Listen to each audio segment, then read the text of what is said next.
நான் வந்து ஒரு அநேக நேரத்தில் எனக்கு கொஞ்சம் ரொம்ப அவ்வளோ ஈஸியாக பயப்பட மாட்டேன். அது எனக்கு தெரியும். ஈஸியாக வந்து பயம்னா, இப்போ நீங்கள் இப்போ வந்து இந்த முழுசும் இருட்டாயிட்டு நீங்கள் இங்கேருந்து புதுக்கோட்டை வரைக்கும் நடந்து போங்க, நான் போயிடுவேன். நான் அதே மாதிரி பக்கத்தில் படம் கிடக்குனாலும் நீங்கள் அதில் தான் தூங்கணும், நான் தூங்கிடுவேன்.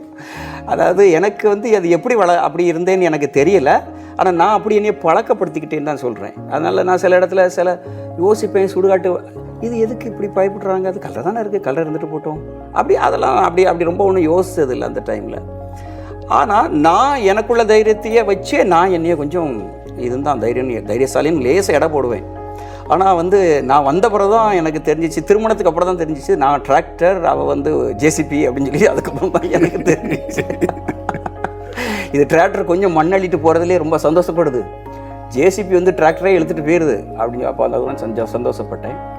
ஆனால் அந்த யாருக்கு எந்த நபரை ஆண்டவர் கொண்டு இணைக்கணும் அப்படிங்கிறதுல மிகவும் ஆண்டவர் வந்து கவனமாக இருக்கிறார் அப்படின்னு நான் சொல்லுகிறத விட, ஊழியக்காரருக்கு யாரை கரெக்டாக கொடுத்தா அந்த ஊழியக்காரரை வந்து அவர் கடைசி வரைக்கும் இழுத்துக்கிட்டு போவார் அப்படிங்கிறதுக்கு ஏற்ற ஒரு நபரை ஆண்டவர் கொண்டு வந்து எனக்கு சேர்த்துருக்கிறார் அப்படிங்கிறதான் சொல்லுவேன்.